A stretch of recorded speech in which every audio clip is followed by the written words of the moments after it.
Hey, Mystic Michaela, spiritual family. Welcome to Know Your Aura with Mystic Michaela. Talking today about an algorithm for your life. I want you to see it. How in every small, minuscule little thing is how you do everything. How you do one thing is how you do everything. That's what we're talking about today. But first, hey, Scotty. Hey, guys. How's it going? It's good. How are you? Good. So you hear me say this a lot. Mm-hmm. How you do one thing, you do everything. I say it all the time. All the time. Like 3 times a day at least. Probably more. Yeah. I would say 6. Yeah, and I feel like once I noticed it, I was like, oh my gosh, so how you rule your world in the microcosm, you can reflect it into the macrocosm. It's amazing, like how much more control you have once you see that if you control it on a little scale, it'll replicate into a bigger one. But how's it worked for you? Give me a big one. Okay, you want a big one? Yeah. Right, you just put me on the spot here. Oh, I know. I wasn't prepared for this.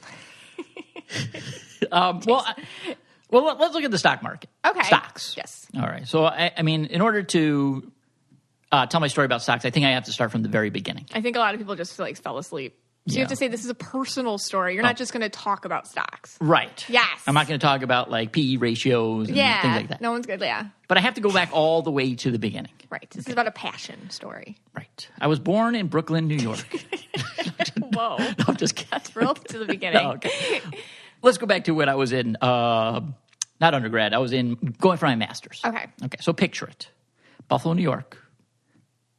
Early 2000s. You never tell me. No. Yeah, 2000.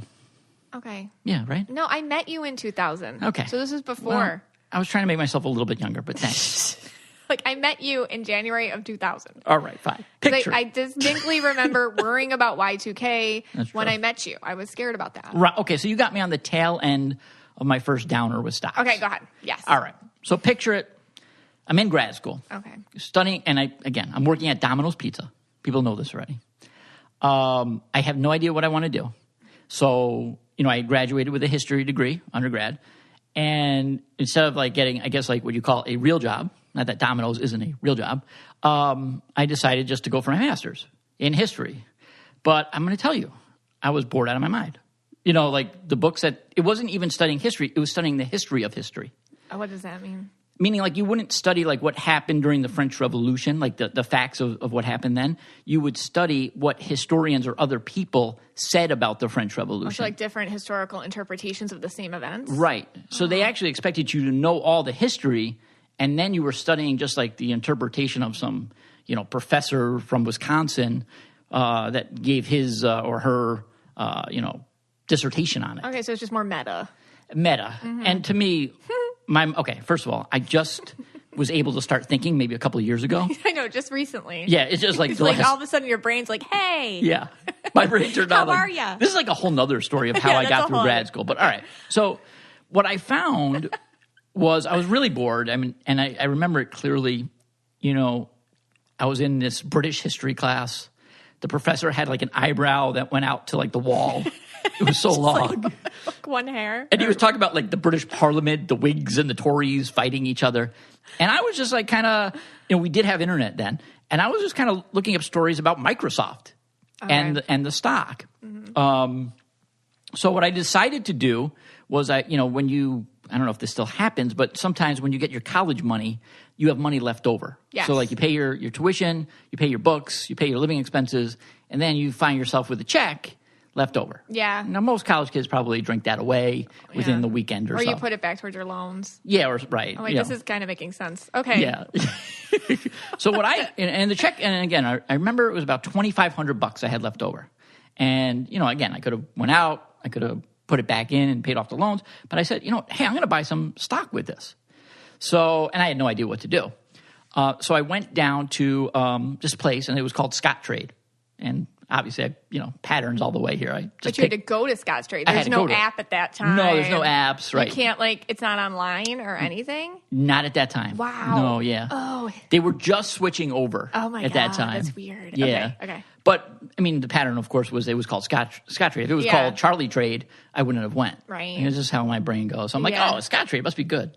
So I went in, and the guy there was named No, I'm just kidding. His name was Jerry. I remember this guy. Oh, okay. And I said, Jerry, I got $2,500 $100. Pick a stock for me. And he said, I can't do that. You have to pick it on your own because it wasn't like a whole brokerage house. It was just the beginning of those online brokers, and they couldn't tell you what to buy.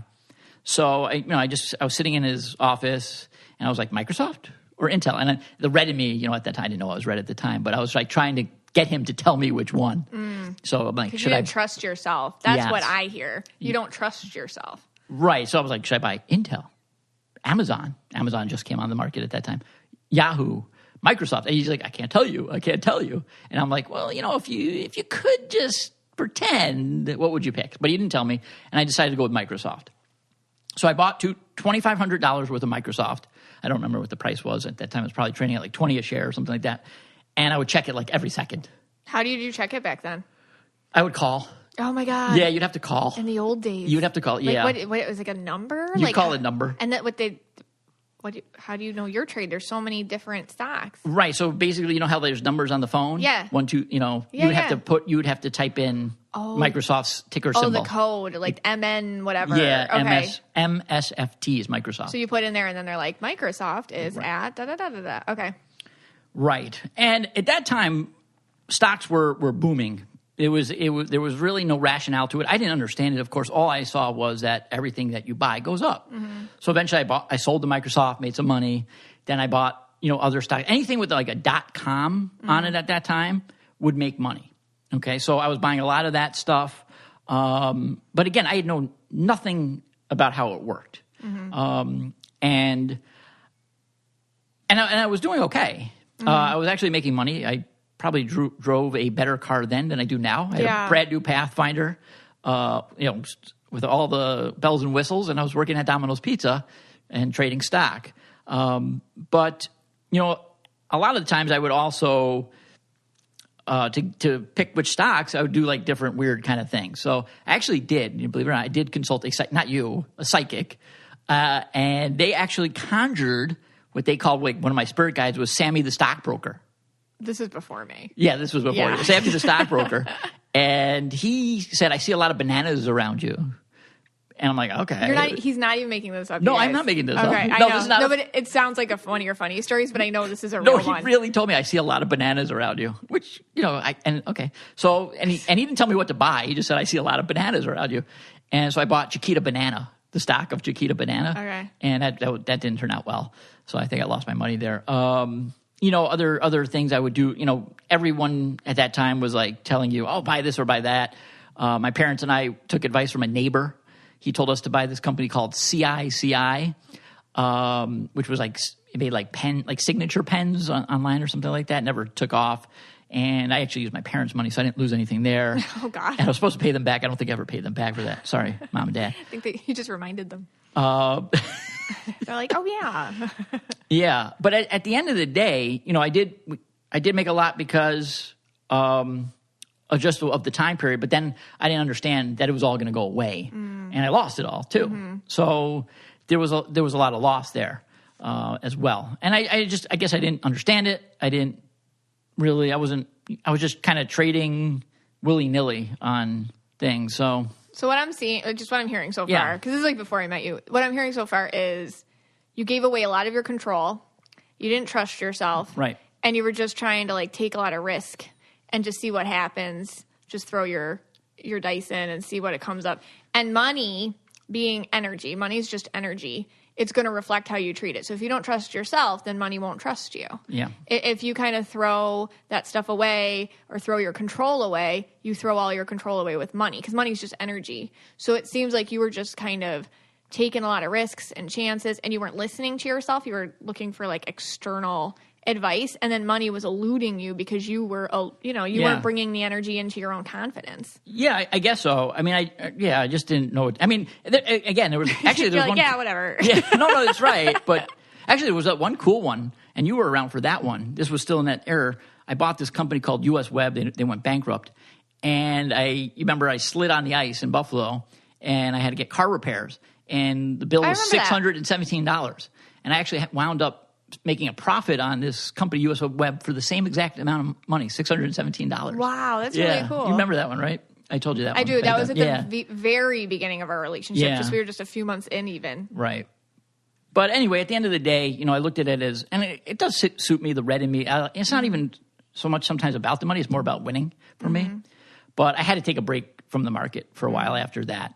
And then in 2009, the stock market crashed again. And I thought, all right, well, right on the cusp of crashing, I thought, all right, let me get, I've always liked it back then. And I took a break and I'd buy stuff here and there, but not really. And I'm like, let me open another account, a Ameritrade account, and let me try again. And I bought Bank of America. I have to stop you here. Sure. Just because I remember something that ties into the whole you didn't trust yourself thing. Okay. And I don't think you even remember this story. I remember you coming home because you worked at Holland as a high school teacher at that time. Just you're at Holland High School. You're teaching history. And I remember you being like, you told somebody this is going to happen with, I think, some stock. I forget which one. And it did. And they made the profit off of it or something. And you didn't. And you were like kicking because you didn't trust yourself enough to do it that time. And that time the knowledge came from your own research and yourself. And you're like, I just know it. But it's like you didn't trust yourself enough to follow through. Do you remember that? Yeah. I think that I do. And I think that was after the Bank of America sale. I think it was because that's where I kind of learned things. Yeah. Yeah. So what happened was Bank of America was a disaster. I bought a lot of it. I bought a real lot of it. Oh, yeah. I remember that. A lot of it. That's when I was involved. Yeah. Stuff that could change your life, I guess. And it just, every day, it went down, it went down, it went down, it went down. And I didn't know, really what to do. Well, your eyes were getting bigger and bigger and bigger, and your hair was looking a little crazy, and you were just getting a little bit more just like Joker smile every day when I saw you. I'm like, yeah, okay, Scott? You're like, yeah, it's great. Yes, everything's great. Yeah, we lost all our money. I'm like, what? I thought you said we went and lived. Yeah, well, we did. Right. And oh my God. And like just say, back the years prior, if I lost some money on, whatever on this CICI company, it wasn't, well, my parents' money, but but now we're kind of playing for more stakes here. Yeah, we were like a kid at this time. And when that happened, and it went down to $4 or $5 a share, I can't remember, and I think you even make fun of me. I thought it possibly could go bankrupt. They were on the brink of bankruptcy. Yeah. They owed billions and billions of dollars. Actually, a guy named Warren Buffett bailed them out, and that bailed me out too. But that's when I started to say, you know what? I'm going to learn what this is all about. Ooh. All right. So in this moment, you took a lesson. I took a lesson. That's interesting. Okay. And I said, all right, I'm down all this money on it. As long as they stay in business, I'm good, right? It's just a paper loss. And if they don't go bankrupt, which they could have, I'm good. Right. And what I did then was I started to read. And I started to learn. You took control. Yes. And I started to ask people. And one of the biggest lessons I learned was a guy named Ralph from Buffalo. He owned a lot of hair salons, and he moved down to Florida. And he taught me how to do options. I didn't even know what options were, and I'm not going to explain it today, but it's a whole nother market within the market. Yeah. And that helped me. As I started to learn and read, I started formulating a plan to get out of Bank of America and make a profit off of it. And, I started doing things called cost averaging down. I started using options. And believe it or not, at the end of the day, thank God, I got all my money back, and I actually made a huge profit on it. Mm-hmm. It took a couple of years to do it. Yeah. A few years, I think about 3 years. But I came out on top. But even more than the money I made, and I was celebrating, thank God, we're out of this. Yeah, I know. And you remember that, yeah? Yeah. But I learned so much. During that. Invaluable. If that never happened to me, I wouldn't have made all the trades since. Yeah. So in that disaster, would have been disaster, in the failure of that is where I found my success. That's amazing. Yeah. And then I basically came up with a system. Yes. I have the card in front of me with all my rules on it. Your rule card. It hangs in our office. Hangs in the office. I could read a couple of them, but, and it says on top, only buy a stock if. Right. And it says, things with PEs, low PE, earnings, revenues, things like that. You have the ability to cost average down. Don't buy everything at once. When I first made that first trade in Bank of America, I bought it all at once instead of having outs. Dividend rules. So I find if I stick to these, I think I have 8 rules on here, I win. But all that is when I see that card, because it hangs in our office and you've had it up for several years now. Yes. And What I see that it's like a manifestation of your own confidence. That's all that is. Because like somebody else might have a different set of rules, but that's a manifestation of their own confidence. Yeah. So when I see with you, like what you did is when you took on a very small scale, you know, at the very lowest part of your feeling like a failure or all the things that you did, and you're like, you know, I'm gonna take this moment, I'm gonna reap whatever I can from this, like whatever lesson, whatever. And you took all that and you took control. I feel like the universe sent you energy in the form of money.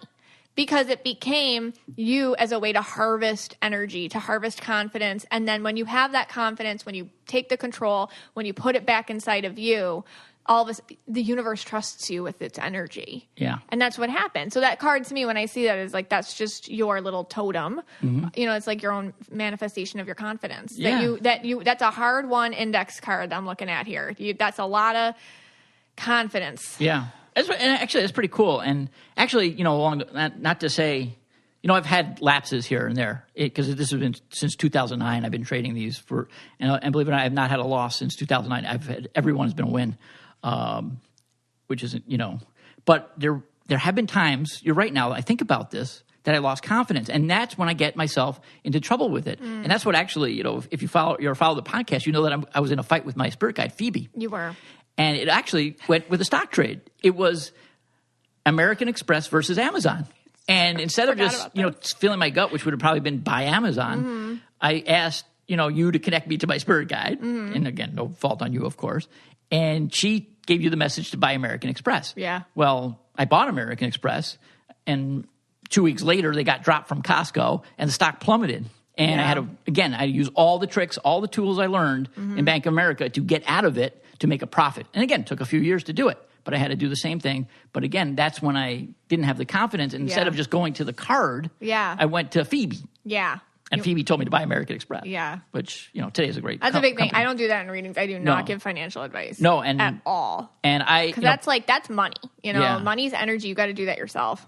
And, you know, people ask me, well, I have an amazing psychic right in front of me. Why don't you ask her about stock trades? I'll ask you sometimes like what's going on in the company, like the feeling you get, but I'll never ask you about a trade. It's not like, it's weird too, because it's like, I'll just get stuff that probably has nothing to do with the stock price. Like the CEO, he feels really like a playboy, or like stuff that like isn't going to help you. Yeah. You know, that kind of, or I can get like, I don't know, they feel like I can see like acquisitions or like growing or things like that, but not anything that really translates to making good stock decisions. And, you know, just a case in point, you know, I've been following this system for the last, 12 years. And then one morning she's watching Good Morning America. That's Mystic Michaela over here. I'm like, look at this. And she says, look at this GameStop. That's so, well, because it was so cool that people on Reddit, like really, I was like so inspired by this. Like they all got together on Reddit and they did something crazy with the GameStop stock, with a junk stock. Yeah. And you hopped on a day too late. Yeah. So I bought this one called Naked. Would you lose like $50? Yeah, like I don't feel that bad for you. No, I bought this stock called Naked, NAKD. Again, this card of rules, none of that applies. But you knew. That was like for you just going to the casino. You're like, I'm losing this much money. I don't care. Right. Let's just do it for fun. So now I'm sitting with a few hundred shares of Naked. Okay. All right, let's go to the ad. All right. New sponsor today. I'm absolutely obsessed with this. Like, I really am obsessed with this, you guys. It's Osea. It is so important to take care of your face and the rest of your skin. That matters too. It's your largest organ. You know, I absolutely adore skincare. It's something that I will spend time and energy on that versus makeup or anything else, just because it feels good and it makes me feel like I'm taking care of myself. So it's a wonderful part of my own self-care. And Osea is absolutely divine.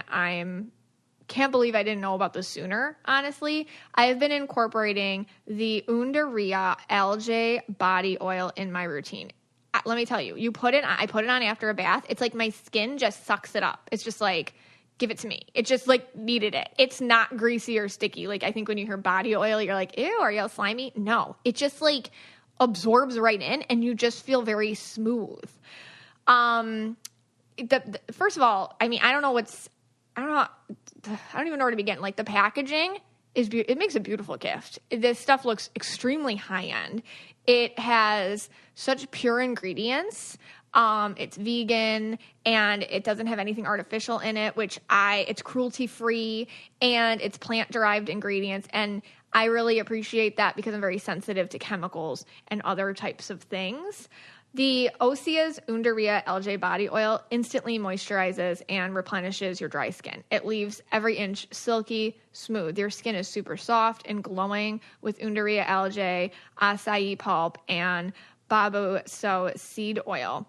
Osea soaks hand-harvested Undaria algae in barrels of oils for up to 6 months. And the result is like liquid gold. It's this rich, luxurious, never greasy body oil, fragrant, and has this sunny citrus and passion fruit scents. It's really like going to a spa. It's like stuff you would get at a high-end spa. Osea creates skin and body care products powered by the sea. They've made clean, safe skincare products since 1996. It's vegan, it's cruelty-free, it's responsibly sourced, plant-derived ingredients. It's good for your skin and for the planet.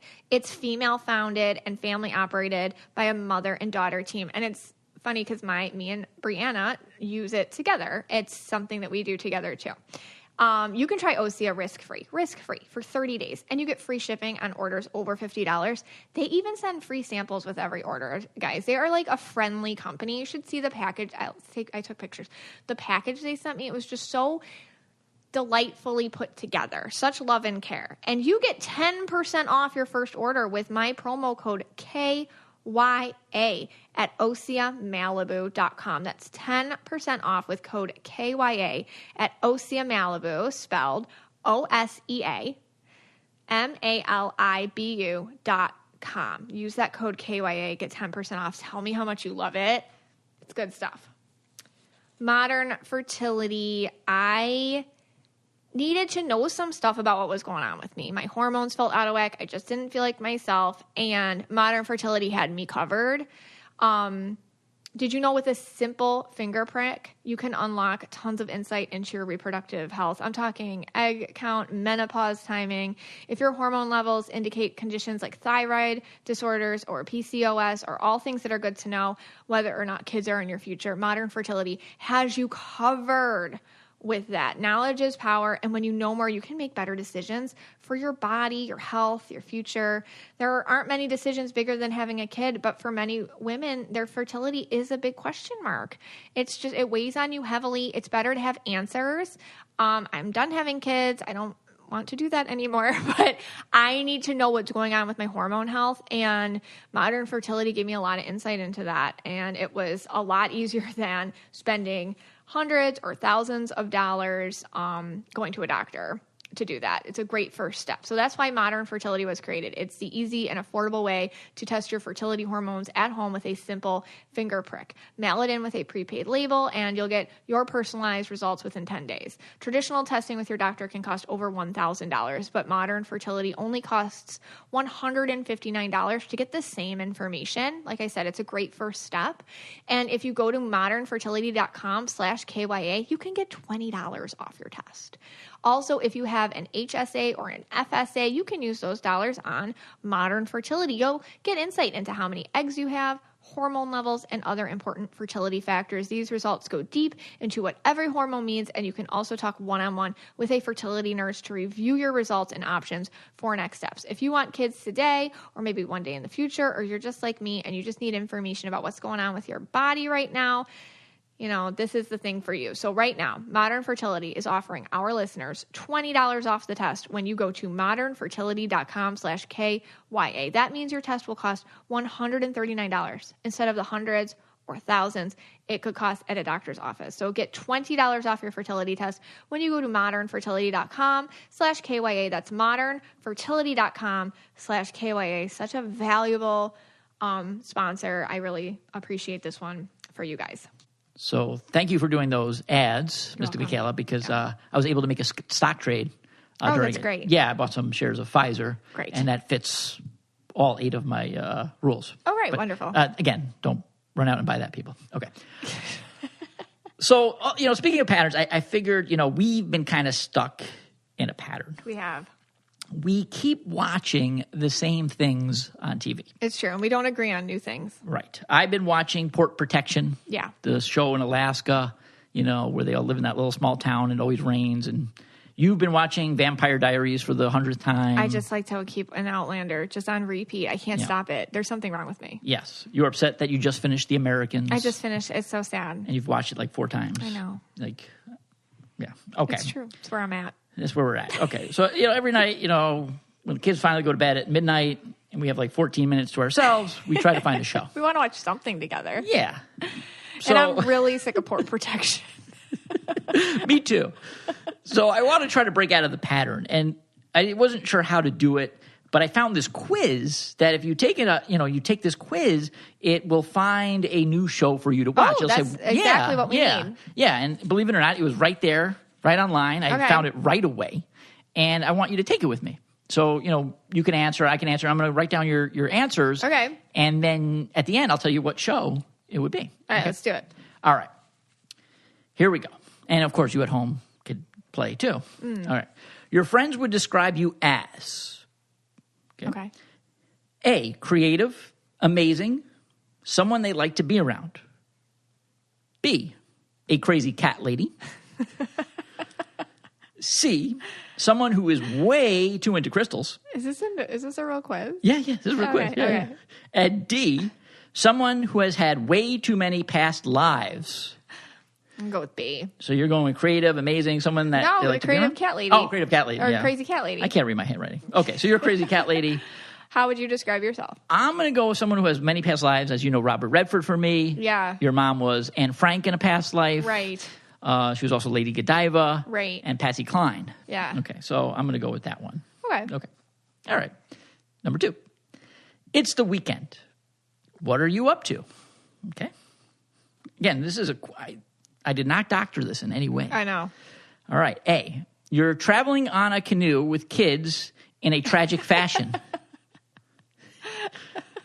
B, you're flashing a stranger outside of an Amish bakery. All right. C, you're eating at a restaurant that has a pool and 90-mile-an-hour winds. Or D, you're finding strange boxers on your balcony at a Key West hotel. So which one of those? I guess I'm the flash a stranger at the Amish bakery. You're so funny. And the whole rest of Helen, Georgia. I'm going to go with D. I'm finding strangers boxers on the balcony at a Key West hotel. I'm going to say yours is worse. Mine's worse? All right. Now, of course, people... if This is going to get us to a TV show, Scott? Yes. Okay. This is. Okay. And everyone else is playing, too. Okay. Number 3. Question number 3. When you're not watching reality TV, see, reality TV. Okay. You are, A, counting your collection of red, jasper, and tiger eye crystals. B, you're collecting R in MIR. And, for those that don't know, R is resources. Right. Resources. This is all inside jokes, people. New listeners, these are all inside jokes. C, you're working on your vision board. And D, you're trying to hunt down our podcast ghost. Oh, the podcast ghost. I haven't heard about him in a while. I know. How come nobody's had encounters with the podcast ghost lately? Well, they're going to after this. Oh, okay. Yeah. When he's mentioned, he comes around. When he's mentioned, he comes around. Oh, geez. Okay. Who's drinking your soda right now?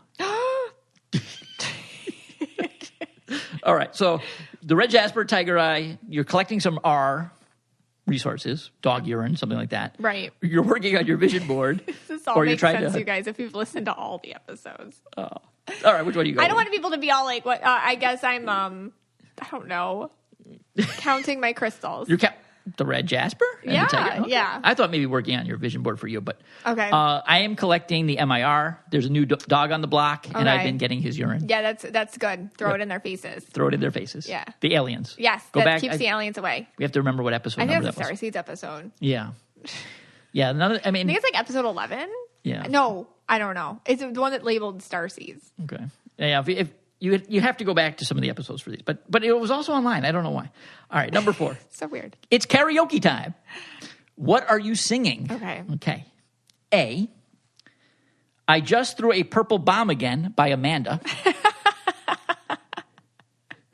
We Know When People Are Going to Pass. This is a duet by Aaron and Jamie. Our past listener guests. Oops, I love bombed you one more time by Steve Kramer. I love our guests. Or you've been hypnotized by Brett. Ooh, I like you've been hypnotized by Brett. So okay. Brett just had a baby. Oh, she did? Yes. Oh, wow. Did she hypnotize the baby? Oh, my God. I wonder if she hypnotized herself during birth. I have to call her. Oh, okay. I'm going to go with, I just threw another purple bomb again by Amanda. By Amanda. Okay. That's a good choice. All right. Number 5. Who is your crush? Okay. Now be honest. Okay. Keanu Reeves, Okay. Jebediah and Hans Oder, Petro Hanchar, Oh, no. Oh, no.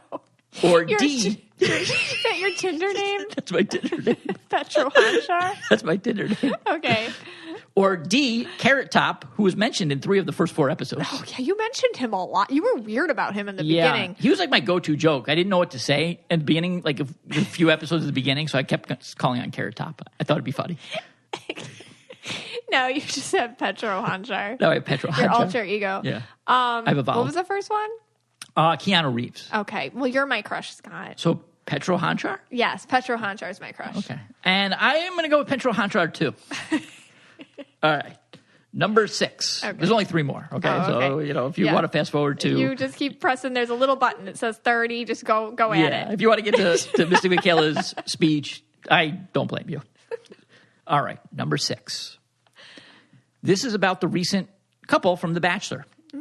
If you had to do one of the following with Matt, James, and Tyler. That's the final couple. That's the final couple, yeah. Yeah, Matt, we were James, right. and Tyler. It's come out. It's We all were over right. the place. It's all Scott. We were right. Hey, bro. Hey, bro. Hey, bro. Want to be my final pick? Hey, bro. Only if you have your shirt off. Hey, bro. Done and done. How could we be so right? You called it from the beginning. I did. But the joy on his face I know. during that date with Katie felt so cringy. She was such a third wheel. That's so cringy. Okay, fine. All right. So if you have to, go back. If you have to do one of the following with Matt and Tyler, the new couple. Yes. All right. Here we go. Letter A: astral travel with the possibility of going on an astral travel journey to a windmill, and you would be staying in the Peter suite. Oh, the Peter. So Peter, you're bringing in the Peter season. Okay. Yes. So that's the first one. Okay. B: you would go with Matt and Tyler to the Circle of Consent. Ooh, circle of consent. Okay. You would join Matt and Tyler for some Cambo. Oh my. Ted would be there too.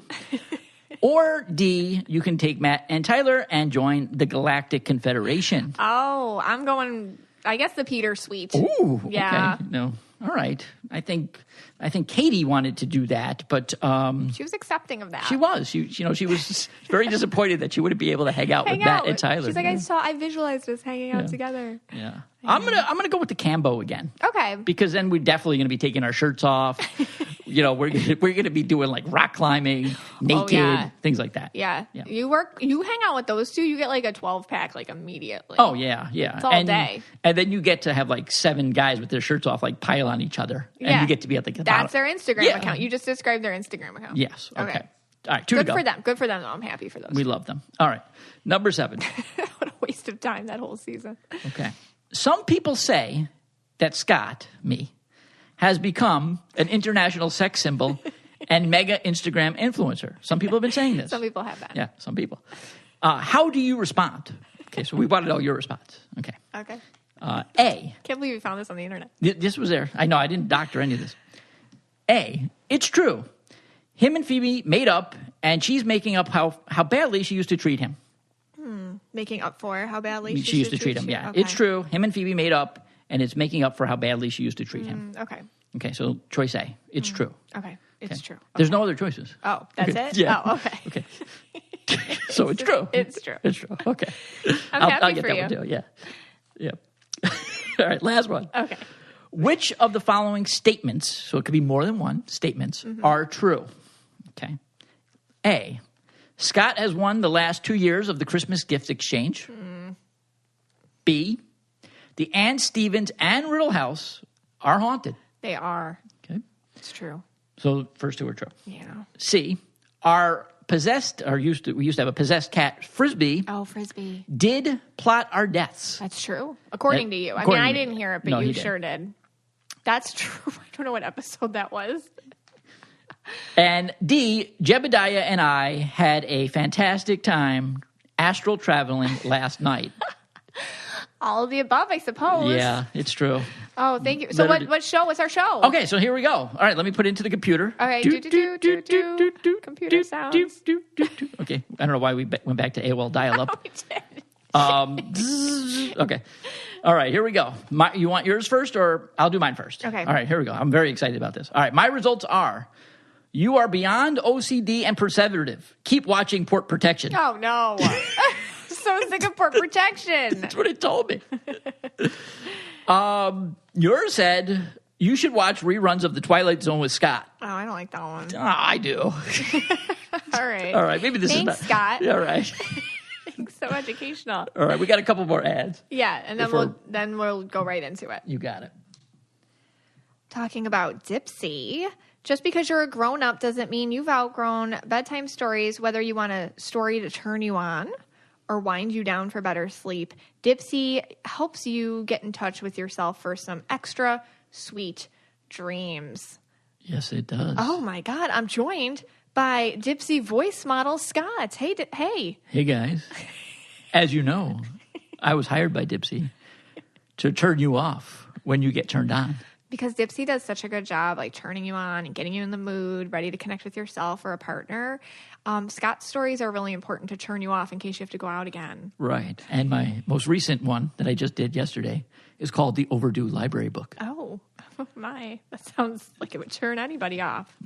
So Dipsy is an audio app full of short, sexy stories designed to turn you on. Each Dipsy story features characters that feel like real people and immersive scenarios, so you feel like you're right there. I entered the library and went to the front desk. Find stories about an off-limits hookup with your professor, or a costume party that takes things to the next level, or maybe a story where your partner tells you exactly what to do, or you try a new toy together. I had a 20-cent fine on Harry Potter and the Goblet of Fire. Dipsy also has wellness sessions to help you learn more about yourself and bedtime stories and soundscapes to help you relax before you drift off. The librarian was annoyed by me having an overdue fine. Okay. And for listeners of the show, Dipsy is offering a 30-day free trial when you go to dipsystories.com/KYA. I took a $1 bill out of my wallet. That's a 30-day free trial when you go to Dipsy, DIPSEA stories.com/KYA. She made change, and I instantly went over to the fax machine. The fax machine. Dipsystories.com/KYA. It's free. Give it a shot. It's a lot of fun, actually. It really is. Well, I don't know how to segue over in this route, but BetterHelp, you know. The thing I need most. BetterHelp. No, but in all seriousness, you got to take your mental health seriously. I'm so sick of the stigma against, getting help when you need it, especially nowadays. There's a lot of stress. There's a lot of anxiety. In 2021, it's definitely okay to talk about our mental health and happiness. Humans aren't meant to keep everything inside. It makes us sick, and therapy helps. But what is therapy exactly? It's whatever you want it to be. Maybe you're not feeling motivated right now and you just like some tools to help, or maybe you're feeling insecure in relationships or at work, not dealing well with stress. I use BetterHelp just to figure myself out. It's just a sounding board. My therapist is lovely. They're all wonderful. But you know what? That's the other thing. If you want to switch your therapist, they let you do that. No questions asked. It's not awkward or anything like that. So you can kind of find somebody who's the right fit for you.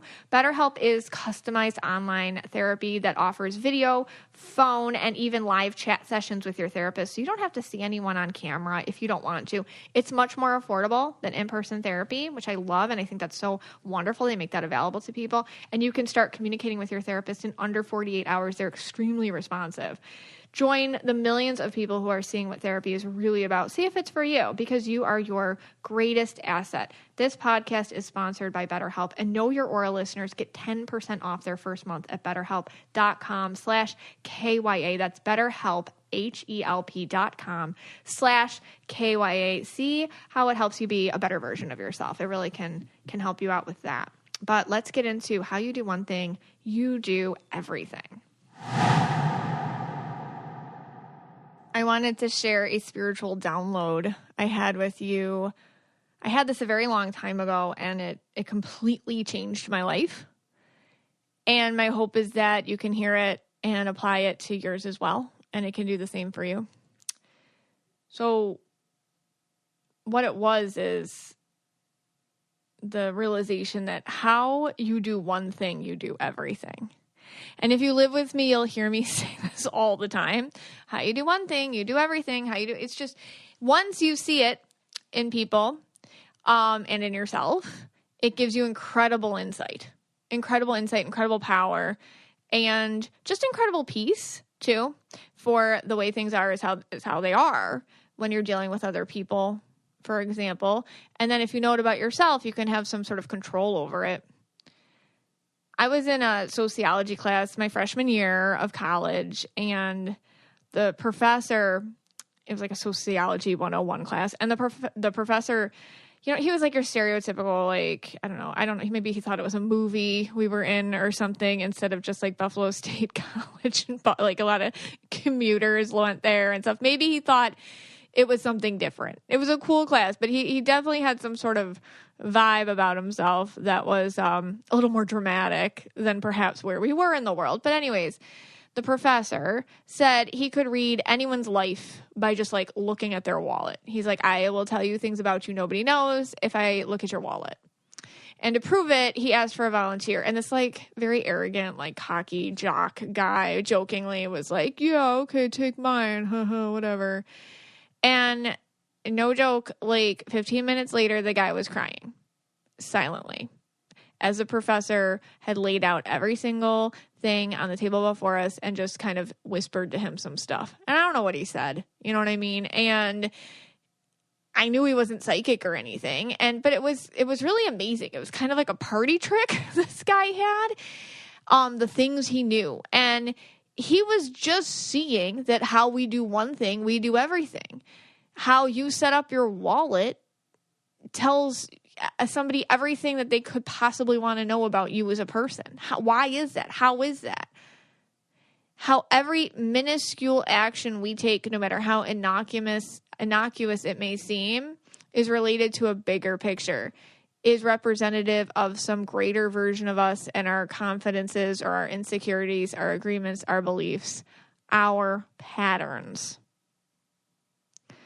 They say, like the rich stay rich. And yes, of course, privilege plays a part in that, trust funds and opportunities, etc., but it's also a mindset. It's a mindset. It's the beliefs that they are what they are and they can't change. It's a pattern. So when you're born poor, that too is a mindset. The mindset which becomes ingrained in every minuscule and minute little choice and action in your life. Down to how you learn to be stingy with yourself, because there's nothing coming. If I get rid of this thing, nothing else is coming. Whatever that thing is, a job or a piece of clothing or anything, that if you lose things, you'll never get another one. That's it. You lose this pair of shoes or this shirt or this material object, you'll never get another one. So you become believing of that reality. And because you give that investment to that belief, it maintains. And those who are born wealthy, they know that that's not going away. I'll always be this way. They don't even think about that. It's a mentality. It's a pattern. So they too will disregard things, knowing that there is always more. And because of that belief, there is always more. I didn't grow up with a lot of money. And so I've talked about this before. It's very hard for me to want things, because that act of wanting something is something that I programmed out of myself, because you're just going to get disappointed. But now that's a pattern. When you don't want anything, then you don't want anything. Then you don't get anything. If you don't want anything, then nothing's coming. You have to change your pattern to change things. Little things like, what is it? Like, getting like this awesome perfume, this really expensive perfume as a gift. I remember I would get this and I would just use years. I would just tiny bits. I'd never, because, and I didn't even think about it until years and years later. And it was like, oh my God, like I wouldn't spend any of the product on myself because I knew in the back of my mind, well, that's it. You only get one. And you don't even think about it, but that's like a pattern. That's a mentality. And because I'm doing that, even though it's subconscious, then the reality will be, yeah, that's it. That's all you're going to get. You can't go buy more if you go through it. That's it. You only get one. That's it. So that's a pattern, and seeing it can help you, because how we do one thing, we do everything. Our life just replicates. I remember a very long time ago, I had this friend, and his high school friend, and we were close, and he was always choosing the same thing on the Starbucks menu, like always. He never changed it up, ever.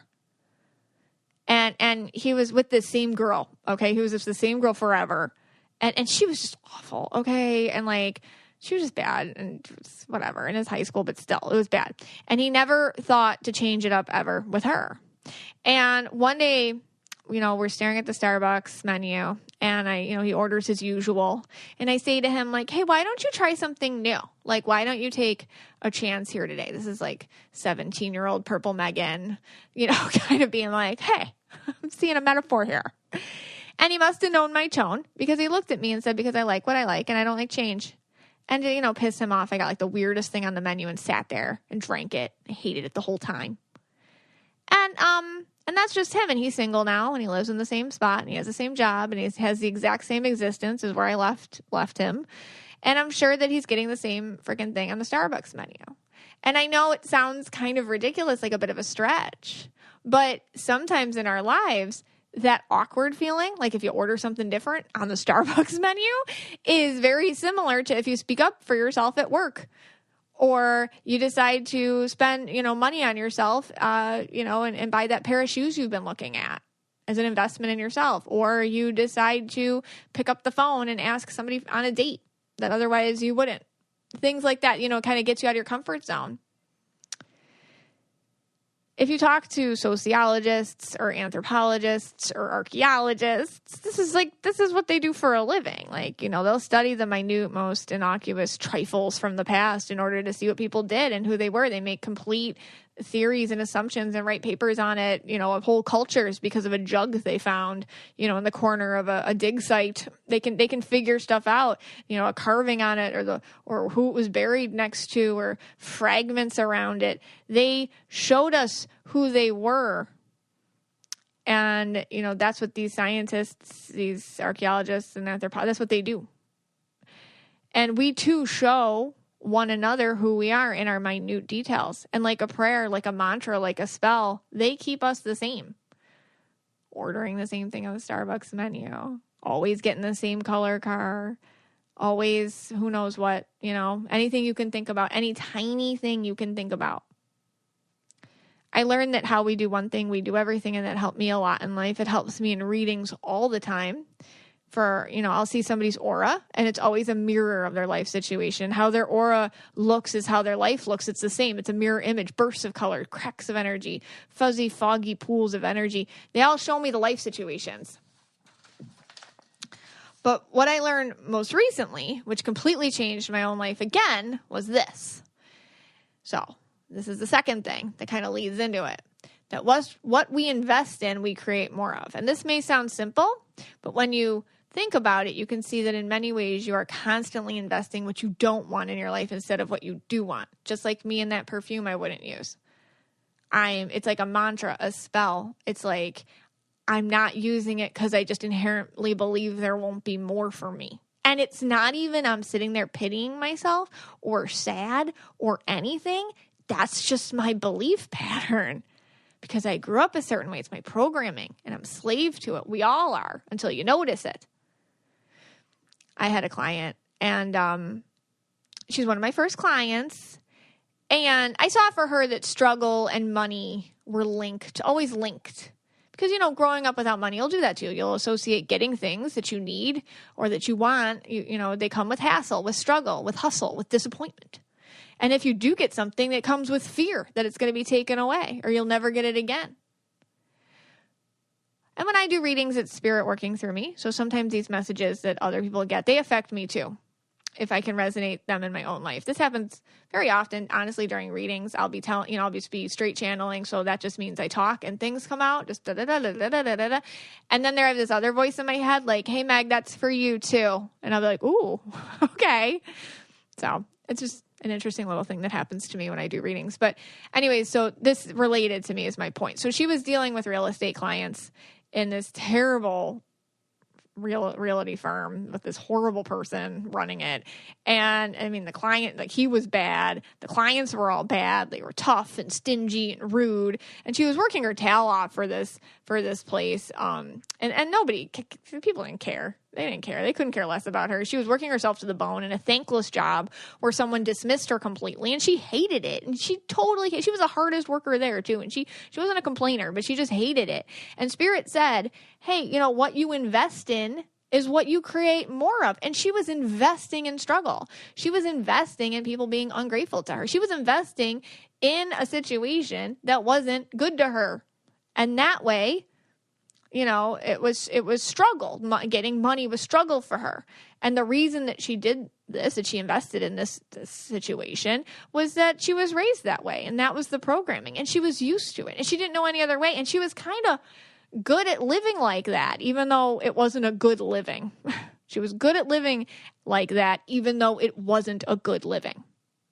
How many of us do that? How many of you are really good at living a certain way, even though it's not a good living for you?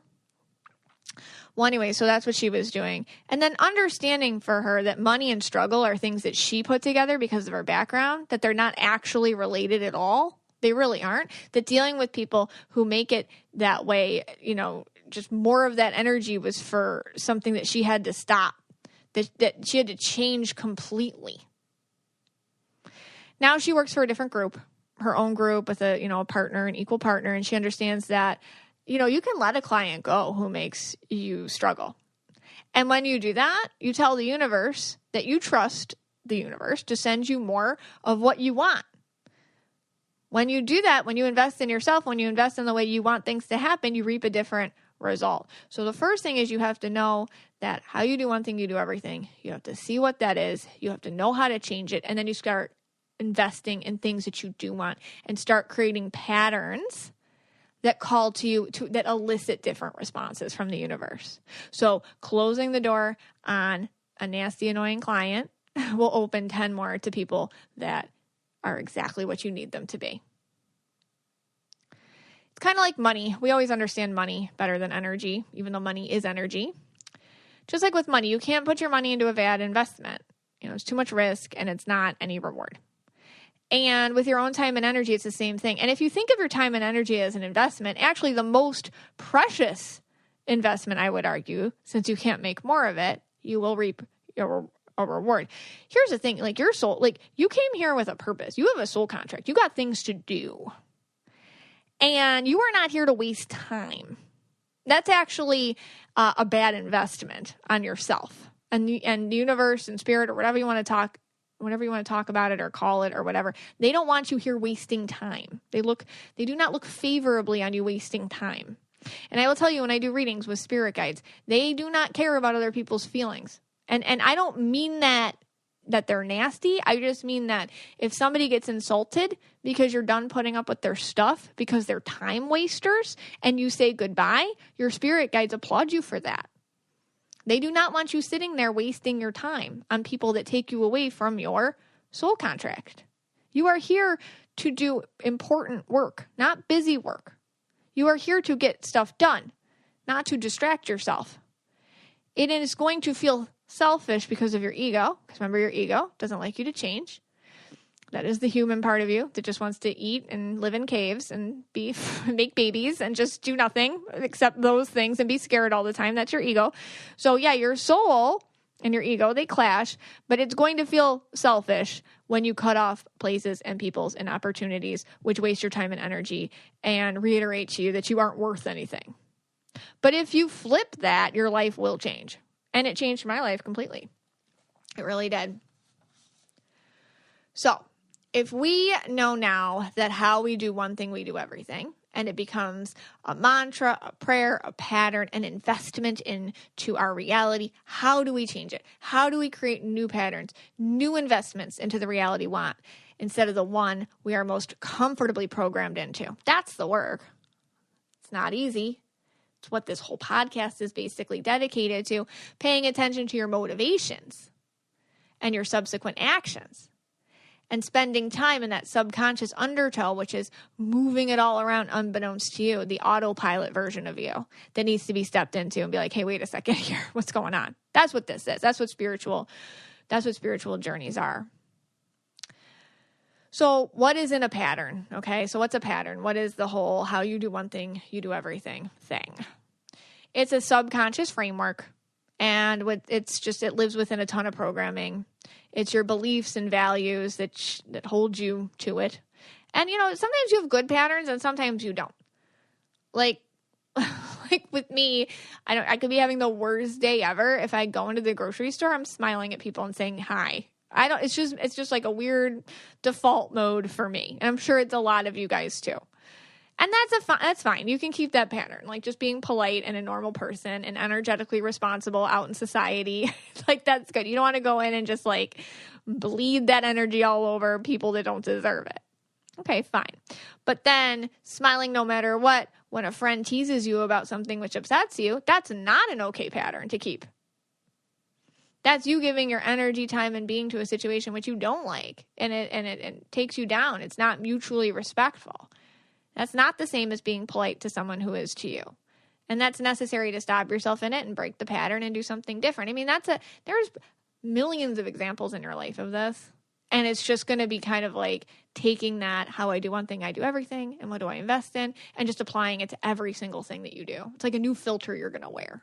It's like a new pair of sunglasses. You're going to see the whole world in that way instead of how you normally do. And that's going to help you because, I couldn't go through every single thing. There's so many. This is for everything. This is like a universal code for you. It's like an algorithm. But to do all of this anyways, you have to go to the root levels of the cause. So when you see something, when you see a pattern, you have to be like, okay, so where did this start? And the whole nice to everybody thing, no matter what, like, was that a childhood thing? Were you in survival mode? And like, that was just how you had to be. I had a reading with a woman. She was yellow. She was yellow and blue. She was a very strong woman. And her husband were not doing well. Lots of miscommunication going on between the two of them. And, she felt completely unsupported by him in like everything. Every single thing. She was doing everything with the kids. She was doing everything. She paid all the bills. They had separate money. She was always getting dinner. Then she came home and she was a business owner too. So she had all that. And I got this feeling of like dad energy around her and the little girl inside of her. So I got like, sometimes this will happen in readings. I'll get flashes of the past. And I got this thing like where she needed him to love her. So she decided that she wouldn't have any needs because needs, I feel like, made dad felt unsuccessful. He couldn't meet them. So she wouldn't have them. And in her life currently, she was wondering why. Hey, why doesn't my husband notice me? Or why doesn't he give me attention or ask me about my day or do things for me or do, run errands for me or just do something without me asking him to do it? And it's because her pattern, which was hard for her to see until her guides in the reading pointed it out to her, was like, well, your whole thing is that you don't need anything. To brush off these things that would be said or done to suggest she even needed anything. So even if he like slightly tried in the past, she would brush him off. And her pattern was to be totally devoid of the need of others in her life at all. And although her soul ached for it, her actions and her behaviors were against her. So yeah, her pattern had to be seen and the reason had to be uncovered so she can change it. And that's going to be some work for her now. It's going to be weird. And we'll see how her husband responds to it because it's the pattern that chose him. So we'll see if he can rise to the occasion, if he can do something too once she grows. Because there are so many infinite patterns in our lives, it can be difficult to determine which ones to focus on. So just think of where you are dissatisfied first, just general dissatisfaction in your life, and then just go from there. Try to break it down. And try to break it down to the smallest things you can. Like to go shop somewhere, do you really need a coupon to do it? Like, do you ever hold yourself back from doing something just because you don't have, like, the coupon? And I understand if there's a budget or, like, it's a really, really good coupon, but what if it's not that great of a coupon? Or what if you just forgot your membership card? You know what I mean? Like, think about where you hold yourself back sometimes for, like, a really silly reason. Because then you're just being stingy with yourself. Like, that's a little pattern I see people with a lot. I had a reading with a woman, and she was, like, super assertive in her relationships. Like, it was, like, a little much. Like, she would, like, overwhelm people. She would get really insecure if they weren't, in her mind, doing enough with her. So she would be, like, super vulnerable and assertive about it. Like, I feel like you're not paying attention to me, and I really need this, and this. Like, so she got to that point. But then she'd hate herself for having to say something she wished that, like, they would just do on her own. And then it would fester. Because then anything that they did, like, okay, here, I'm trying. Then she'd be like, oh, are you really trying? Or is this just, like, pity? So you don't look like the bad guy. You know, she would, like, kind of make this whole narrative. And it would fester and then end relationships with her, like, intensity about it. When she was basically just having, like, this argument with herself. By the way, she saw this in herself and she got it. And she's a lovely person. It's just, you know, that was her thing. And she wanted to be loved a certain way. And that way she was projecting onto others. But at the end of the day, she really just wanted to love herself that way. You know, she really wanted to love herself the way she was never taught growing up. So the pattern that emerged was one that she learned back then, the one of, like, super vulnerability, then rejection, was just repeated over and over and over in her personal adult love life. And yes, she could see that, but then it's like, so what do I do next? Because her patterns were choosing the people in her life, not her. And that's how it is for most of us. Our patterns pick our realities out. So, like, how you do one thing, you do everything. Like, that's basically your whole life now. Like, everything's just how you put your wallet together is an extension of your life. I just visualized my own wallet when I said that because it's such a mess. And there's, like, receipts from 10 years ago in there for, like, lunch I had with people. I don't know what that means. Oh, it's funny. But yeah, so, like, you know, how you do one thing, you do just everything. It's like crazy messes, right? Or super organized or very intense or, like, whatever. And you're going to notice it. Because her pattern was picking out aloof men to have relationships with so she could accuse them of not doing enough and then watch them walk away when they disappointed her. But they were always going to do that. Her pattern chose that type of person. That just was aligned with her foundational thinking. How you do one thing, you do everything. That was her pattern. So she had to pick somebody that fit the pattern. You change your pattern, you're going to pick different people.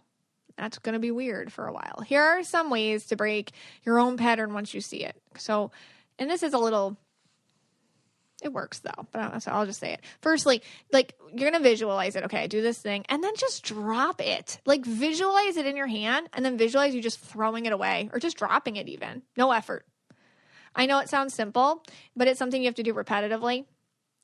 You can just do some other letting go techniques too.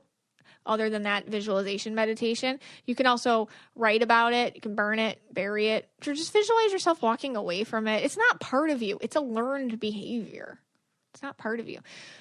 Then when it comes up again and you want to go into your pattern, you're just going to have to stop yourself. You're going to have to swallow the words. You're going to have to stop the action. But then guess what? You're going to notice something. You're going to have anxiety and shakiness and stress that comes with it. Because there's kind of like you didn't let yourself finish the pattern. So there's energy stuck there. That's your whole self realizing you can't do the behavioral response. That energy is a little stuck now. So what can you do instead? Here's like I think like a lot of people do this. So like, let's say you look up old boyfriends' social media accounts. You know, it's the end of the day. You're bored. You're scrolling. You're like, oh, I'm going to go down that rabbit hole. We've done it. We've all done it. But then if this has become a pattern, there is a moment when you have to stop this. I think also, like, I mean, the old boyfriend social media accounts, we could do like lots of things. We can do like, I don't know, the friend that turned crazy, or the one that like went a little bit like conspiracy theory on you, or like, I don't know, you're just kind of like looking at things you probably shouldn't be looking at online because it just kind of makes you stressed out or riles you up or God knows what. Because, like, I mean, it's sad to say it, but a lot of us, it's true. Like, we have a lot of connections on social media. And in the real world, you can just, like, not take phone calls or not show up where they are. But in social media, like, you can always see them. So anyways, I went off a little bit. But, yeah, so let's say you're looking up old boyfriends and it's just not good. And you're like, I got to stop this. It's interfering with my own ability to find new people or connect with who I'm with or, like, whatever. And you realize now that you're investing energy in a place where it's not going to serve you. So this is now a bunch of time in your own precious life, your own precious timeline that you are used to doing. Doing what? What does this do for you? And if you can answer something better than absolutely nothing and be honest about it, then you know you must stop. So you will have this urge to go check, but you must stop yourself. And this is where you're going to have to get accountable, because there will be a moment where your mind tells you it's no big deal, but you have to fight that. And instead, with all that energy, maybe do something else instead. Get off the phone, do the dishes, read a book, go play with the dog, or do something positive online. Maybe leave a nice review for the restaurant you just ordered out from. Do something positive with that energy instead, and pat yourself on the back and tell yourself good job, because you just invested your energy in a better place than that rabbit hole of misery and wasted time and precious energy that you would have gotten no investment back on instead of the same. And then you say, good job, me. I just changed my pattern. And how I do that thing, now everything will happen that way. Higher level vibrational stuff instead of wasted low vibrational stuff. When you break a pattern in your life, things are going to change. So you will have to mourn what is lost. People, jobs, places, they can all disappear. But they were never yours anyways. They belong to that pattern that you needed to let go. And in that extra time and energy you have now, the investing into things that you have more clarity about can happen. That is leveling up your energy. That is leveling up the opportunities and the people and the moments and the connections that you're going to have. That's what this is about. So yes, how you do one thing is how you do everything. And what you invest in rewards you, either good or bad. So you choose that. Hey guys, thank you so much for taking part in this, for listening, for just always being a part of all our discussions over on the Facebook page, Mystic Michaela Spiritual Family on Facebook. I'd love if you would come over, tell us some little tiny things in your life you've made changes with and how they have, I guess, translated into bigger changes. Let's get that discussion going, because I think that would be just really helpful for all of us to get some ideas. Take care, guys. If you want to be the most interesting person at the cocktail party, well, hop on over and listen to the Brain Candy podcast. Our award-winning content will have you laughing while you're learning. We read all the best articles, books, and studies, and keep up with new TV shows, documentaries, and pop culture. And then we cram it all into 2 shows a week. Conspiracy theories, cannibal rabbits, unsolved mysteries, the history of the Walkman. There's something for everyone. The Brain Candy podcast. Find our link in the show notes. Or simply search for the Brain Candy podcast on your podcast app.